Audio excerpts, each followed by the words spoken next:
Uma boa noite a todos. Que a paz de Jesus permaneça conosco. No livro Atravessando a Rua, de autoria do expositor e escritor espírita Richard Simonetti, tem uma pequena história que retrata uma situação ocorrida há alguns anos na cidade de Nova York. E ele diz o seguinte: estava ali, num tribunal, o prefeito de Nova York, que também era advogado, de nome Laguardina, conhecido por este nome. E o tribunal se encontrava repleto. As pessoas iam ali não apenas pela importância dos casos que eram julgados, mas para ver a desenvoltura, para ver qual a sentença que aquele homem daria, já que os seus casos eram famosos pelas sentenças inusitadas que ele acabava aplicando em seus julgamentos. E então, naquele dia, estava ali para ser julgado um senhor, pobre homem, que havia sido apanhado roubando pão em uma padaria. Então ele foi levado ali a julgamento e começou-se o interrogatório. A guardia então fez os questionamentos de praxe, investigou, ouviu as testemunhas e depois que ele se certificou de que tudo o que havia acusado aquele homem era verdade, então ali ele deu a sua sentença, dizendo que o homem estava condenado a pagar uma multa de $50. Como ele não tinha dinheiro, obviamente, ele foi condenado à prisão. Essa foi a sua sentença. Ele, então, seria levado à prisão. E logo a seguir, a guardia disse então para aquelas pessoas que estavam presentes: e todos vocês aqui presentes estão condenados a pagarem meio centavo de dólar para que se adquira um montante para restituir, para pagar a dívida deste homem, porque vocês foram condenados por morar em uma cidade onde um homem precisa roubar o pão para matar a sua fome. E refletindo sobre esta pequena história, nos levou, obviamente, ao capítulo 9 de O Evangelho segundo o Espiritismo, onde o Espírito Lázaro nos traz uma mensagem dizendo mais ou menos assim: que cada época tem os vícios e as virtudes que são capazes de erguer uma geração ou fazê-la entrar na perdição. E diz que a virtude, o fator positivo da nossa geração, da nossa época, é a atividade intelectual. E o nosso vício é justamente essa indiferença. Nós podemos observar, conforme também em O Evangelho segundo o Espiritismo nos retrata, que muitas vezes, diante dos grandes acontecimentos, das grandes tragédias, nós nos comovemos às lágrimas, nos mobilizamos para que possamos ajudar as pessoas que são atingidas por esses fatos, por essas ocorrências. Mas muitas vezes nós passamos despercebidos diante da dor do nosso semelhante, que está conosco, que muitas vezes convive conosco na mesma casa, na mesma família, no mesmo local de trabalho. É comum também a gente ver as cenas nas grandes cidades de pessoas, especialmente de crianças, que estão nas ruas a mendigar, a pedir ajuda, a pedir apoio, as pessoas viram o rosto, passam entre os carrões com os vidros fechados e nem se arriscam a parar para olhar, para dar nenhum tipo de assistência. Mas nós não precisamos ir nas grandes cidades, não. Aqui mesmo em nossa cidade, nos nossos arredores, nós encontramos muitas pessoas em dificuldades extremas, em provações dolorosas. E muitas vezes falta justamente esse socorro, esse apoio amigo. Não só da colaboração material necessária, pois que assim como aquele homem que roubou o pão para sobreviver, todos nós precisamos nos alimentar para sobreviver. E o recurso material, o recurso do remédio e todos os outros recursos materiais que são mobilizados, eles são necessários para socorrer as pessoas que estão necessitando. Mas muitas vezes elas precisam também do apoio moral. Elas precisam de uma palavra amiga que são capazes de erguê-la daqueles momentos de dificuldades. E é aí que entram os ensinamentos dos bons espíritos, que dizem que a felicidade dos céus é socorrer a infelicidade na terra. Mas Simonete então nos lembra que o caminho também é esse. Se nós não pensamos em socorrer os infelicitados na terra, como vamos sonhar com a felicidade dos céus? A indiferença, muitas vezes, segundo Marta Medeiros, uma escritora, ela diz em uma de suas colunas, um dos seus artigos, mais ou menos o seguinte: que nós aprendemos desde a infância que o contrário de bonito é, o contrário de preto é, o contrário de dia é noite. O contrário de dia é noite. E o contrário de amor? Exatamente. Ela nos diz que desde criança nós aprendemos a lidar com as palavras, os sinônimos e os antônimos. E que provavelmente, se perguntarmos a uma criança qual o contrário do amor, elas responderão que é o ódio. Mas diz Marta, se perguntarmos a um adulto, eles vão responder que é a indiferença. E agora a mulherada aqui vai dar razão, principalmente a mulherada. Quando a gente gosta de uma pessoa profundamente, a gente ama aquela pessoa e ela está nem aí para a gente de vontade de morrer. Né? A gente prefere, isso é Marta que diz, nós preferimos às vezes que ela passe a noite ali pensando como é que ela vai fazer para nos dar o troco, para fazer alguma coisa com a gente, pelo menos ela está pensando na gente. Quando nem se lembra que a gente existe, quando fomos apagados do arquivo dessa pessoa, isso é a indiferença total. Marta Medeiros, obviamente, não escreveu um artigo espírita. Nós trouxemos aqui para reflexão apenas para que possamos observar as considerações. Mas a indiferença com que muitas vezes nós também nos acostumamos a ter diante das situações dolorosas também é impressionante. Agora, por exemplo, nós estamos em uma época propícia para se tratar desses assuntos. Teremos amanhã as nossas eleições municipais. E hoje podemos observar na rua várias crianças de todas as idades, com bandeiras de partido, cantando as musiquinhas dos candidatos, naquela alegria infantil e com certa inocência.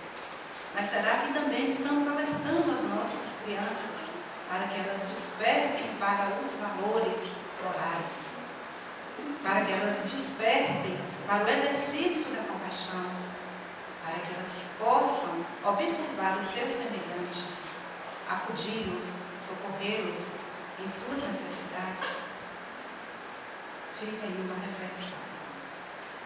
Hoje aqui pela manhã, na nossa aula de evangelização, aplicávamos uma atividade com as nossas crianças e, ao final, quando terminamos, fomos pesquisar ali para ver qual o entendimento que elas tiveram a respeito daquele assunto. Uma delas nos respondeu assim: tia, com isso eu aprendi que para a gente ser feliz, a gente precisa torcer pela felicidade do outro. Olha que coisa bacana. Uma criança de 12 anos tendo essa consciência de que para a gente ser feliz é importante que a gente torça pela felicidade do nosso semelhante. Na questão 913 de Livro dos Espíritos, Allan Kardec pergunta qual é o vício, qual é o mal que podemos considerar assim mais radical. E eles então respondem: já vos disse que é o egoísmo. Nele reside todas as chagas da humanidade. Dele é do egoísmo que se origina todos os outros vícios que não nos deixam progredir. E ainda que tenhamos adquirido algumas virtudes, se permanecermos no egoísmo, ele anula as outras virtudes que conquistamos. Ele por si só. Se acharmos, porque se conquistarmos as outras virtudes e permanecermos egoístas, na verdade nós ainda não conquistamos. Portanto, a indiferença, ela é a escuridão da alma.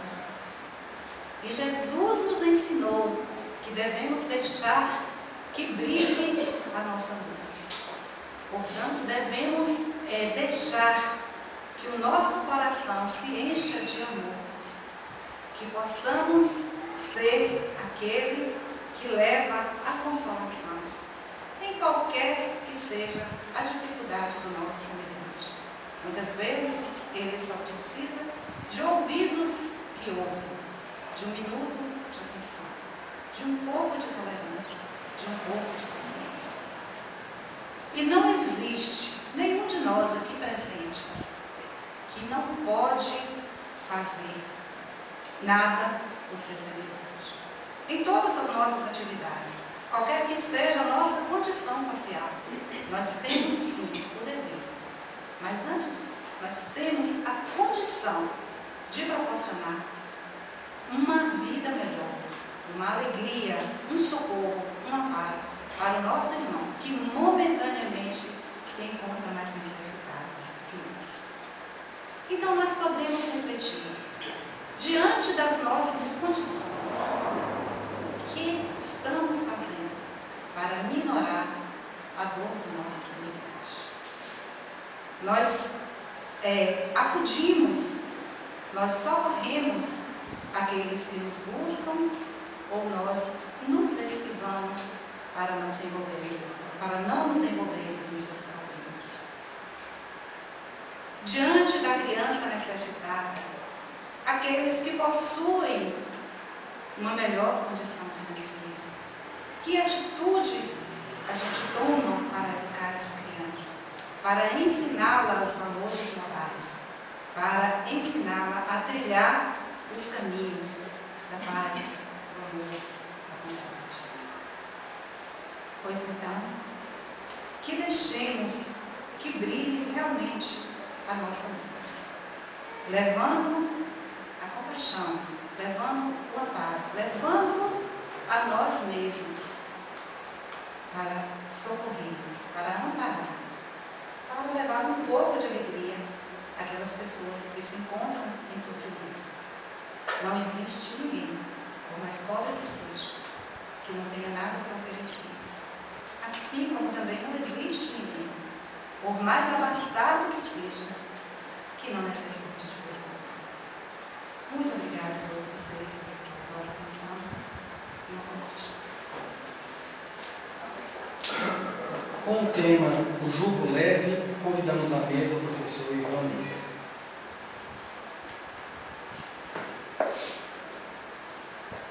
noite a todos.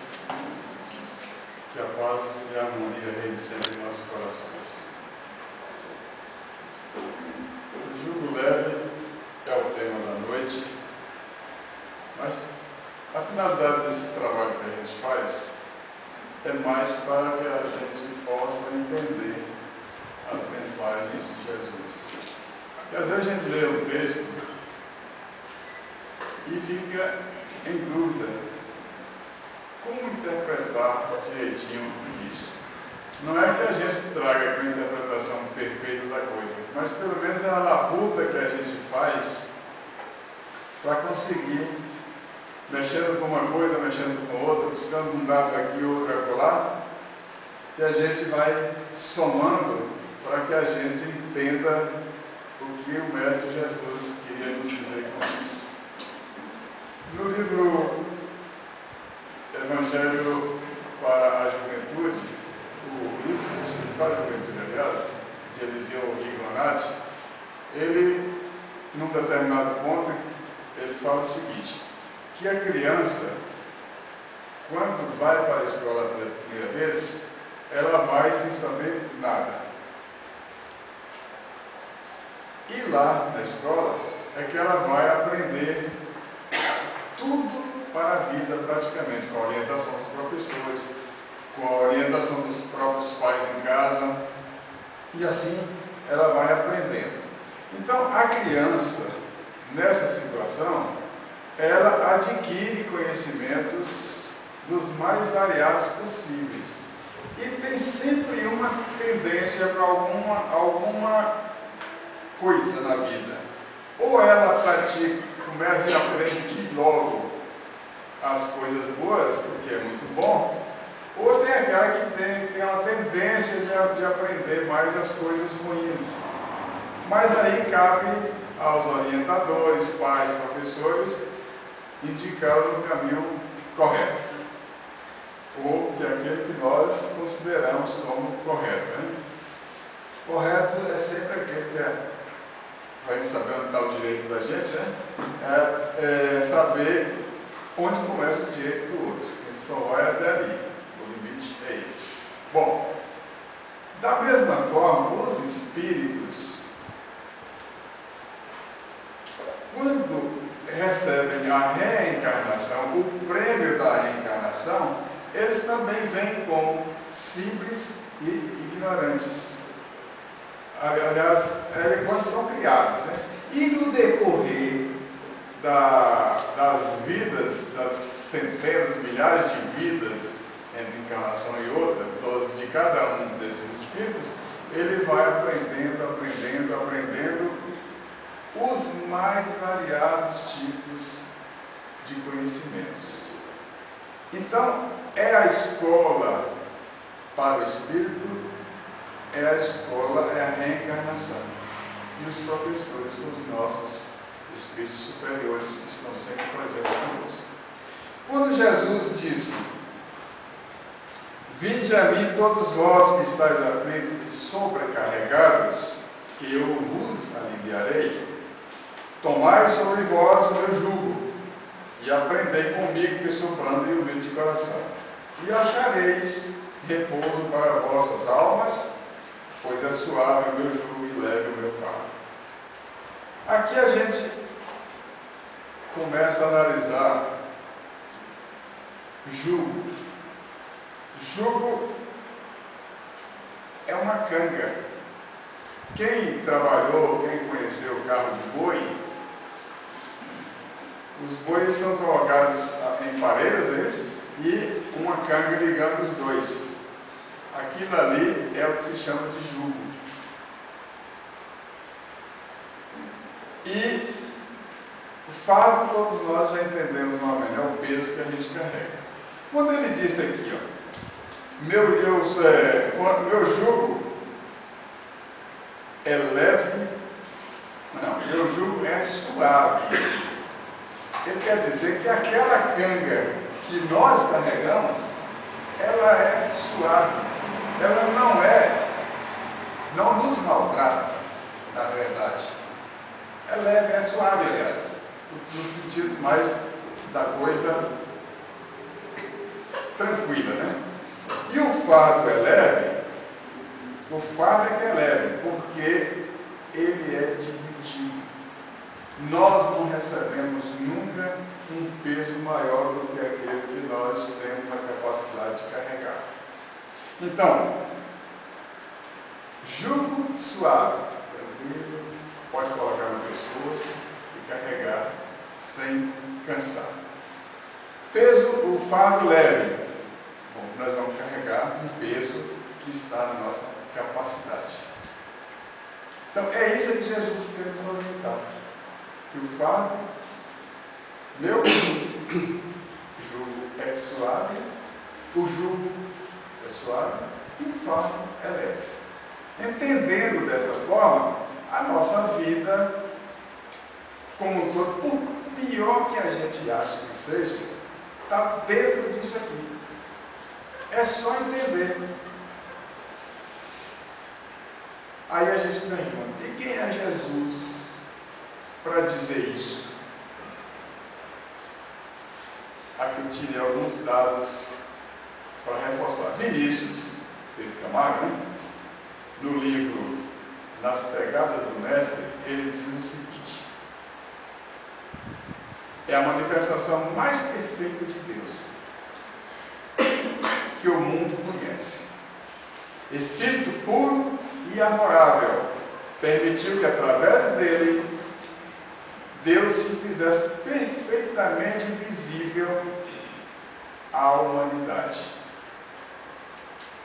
Esse motivo porque ele se dizia Filho de Deus, Filho do homem. Então, esse é um conceito que Vinícius nos dá a respeito de Jesus. Na questão 625, nós temos lá do Livro dos Espíritos, nós temos Jesus é o tipo mais perfeito que Deus tem oferecido ao homem. Esse nós conhecemos sempre, estudamos muito o Livro dos Espíritos, e ainda continua, para lhe servir de guia e modelo. Então, essa pergunta feita aos Espíritos por Allan Kardec teve como resposta isso. Ainda temos um outro conceito aqui.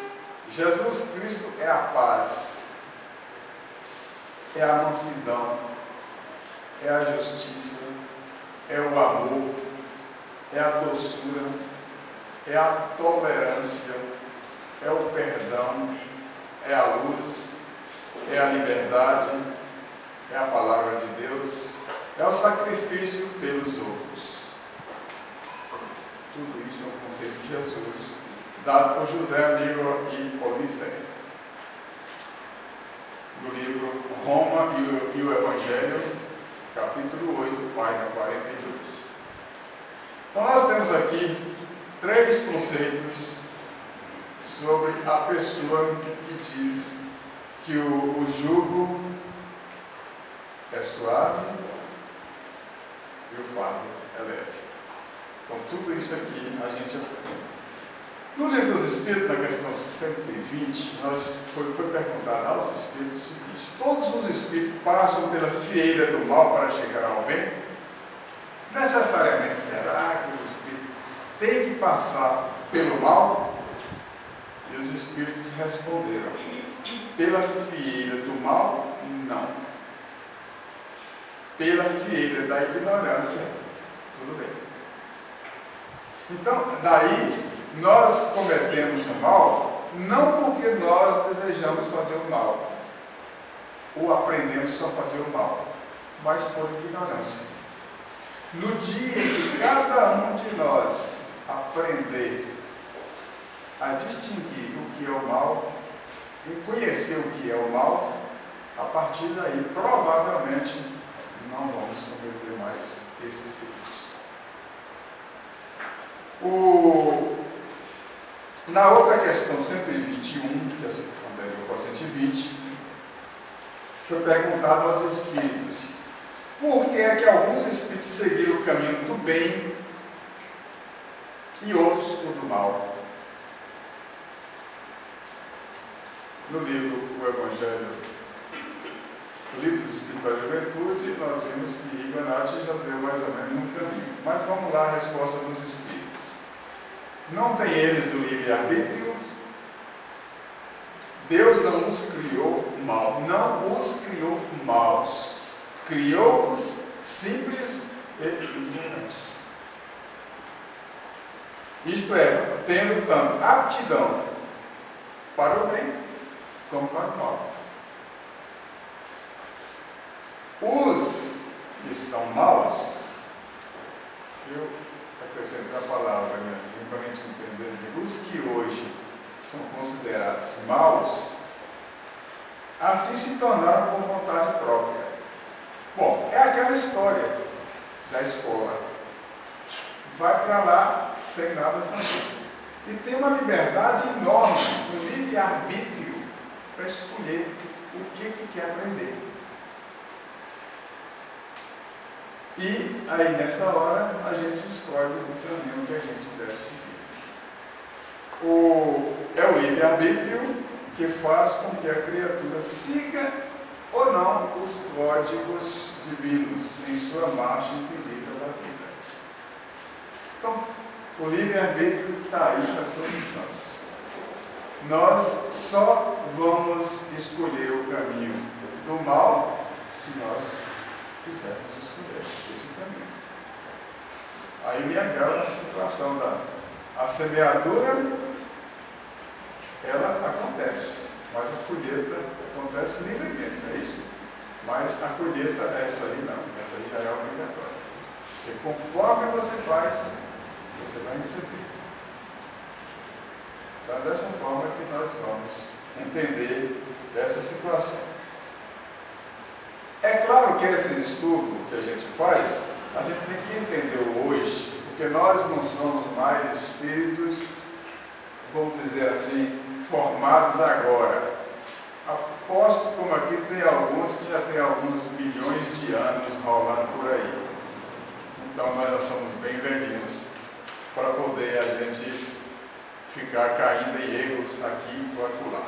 E dizer ainda que eu fiz isso de errado porque eu não conhecia. A vida, na realidade, nos ensina, nos mostra, na ânsia de conseguir as coisas, na ânsia de pegar isso ou pegar aquilo, nós podemos ficar numa situação assim. Se eu trabalhar normalmente, eu vou enriquecer.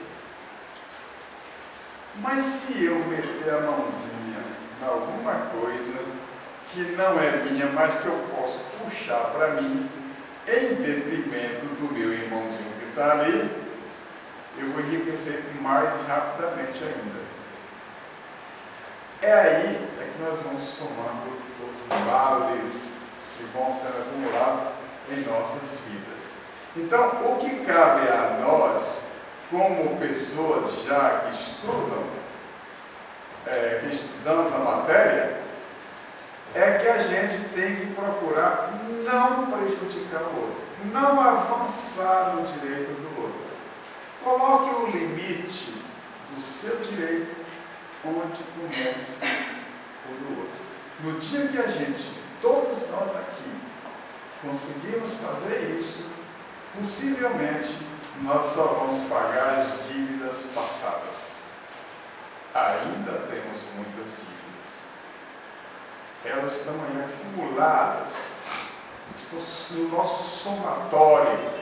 Então é por isso que às vezes nós passamos muitas dificuldades com uma coisa, com outra, e a gente fala, o que eu fiz para passar por isso? Mas se nós não fizemos agora, fizemos no passado.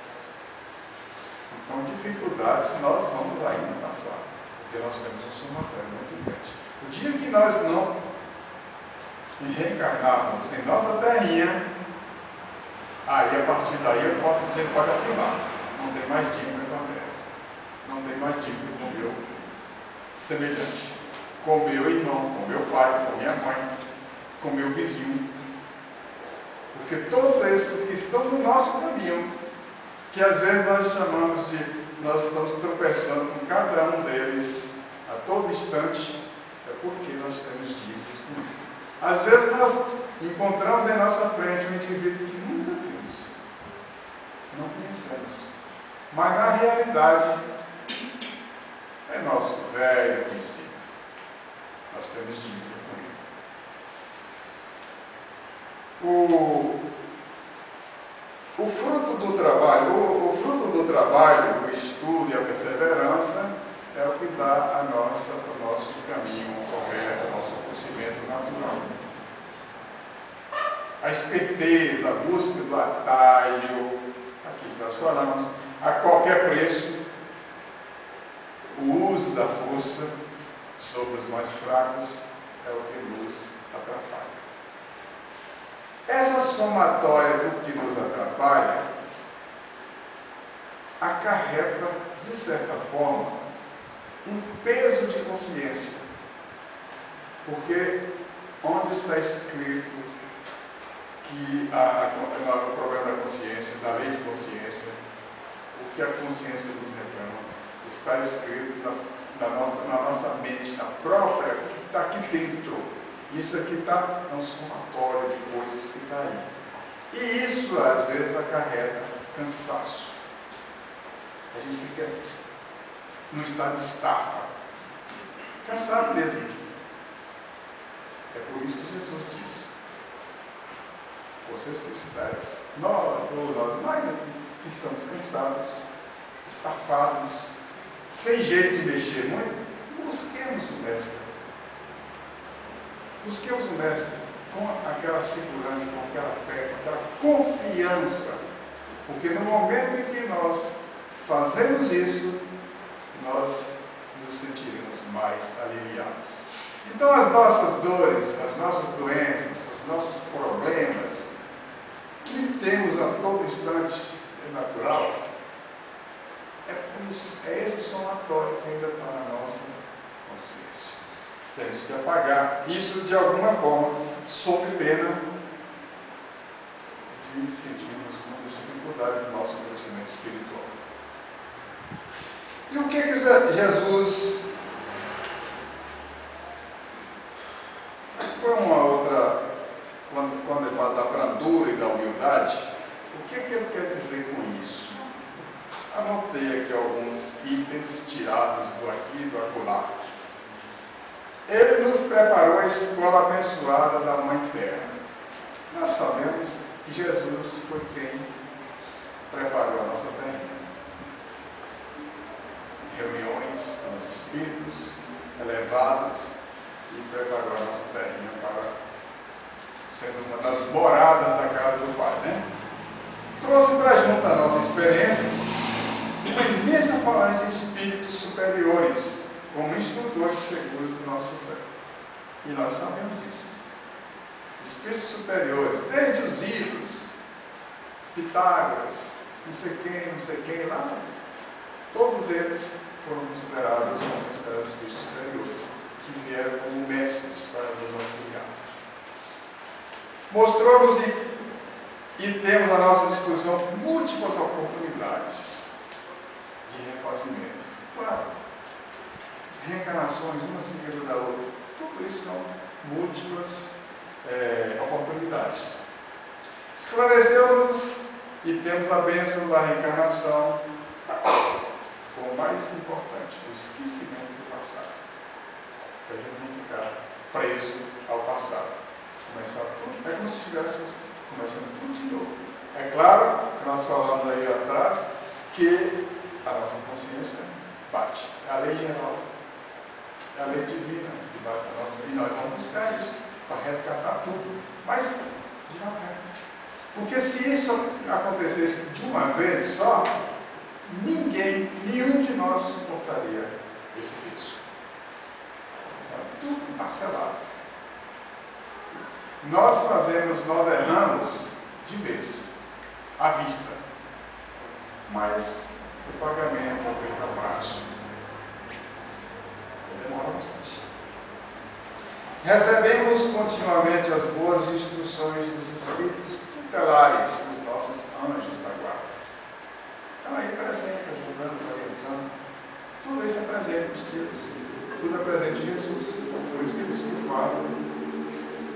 eleve. Ele sopra sobre cada um de nós os hálito da vida do Senhor da vida, renovando-nos e alimentando-nos. Ele ofertou-nos os ensinamentos sublimes do seu Evangelho. É só estudar, analisar, dissecar. Permitiu que fosse revelado pela doutrina dos Espíritos o nosso destino grandioso no seio da criação infinita de Deus. A doutrina dos Espíritos realmente nos esclarece muita coisa para a nossa situação atual, que é o mais atualizado que nós temos. Está sempre conosco nas horas mais difíceis. Está. É só acreditar. Está nos preparando um lugar, mesmo falou isso, né? Nas várias moradas da casa do Pai. Nós vamos para outros lugares, vamos sair da terra um dia. Agora, tudo isso a gente consegue, de que forma? O que ele exige de nós? Apenas nos solicita como dever amor e caridade. Só isso. Bem simples. Nós acabou de falar. Entendeu? Amor e caridade. Com isso, esperamos que a lição da noite nos faça um ciclo de reflexão para a gente poder crescer mais e mais. Que Deus nos abençoe hoje e sempre.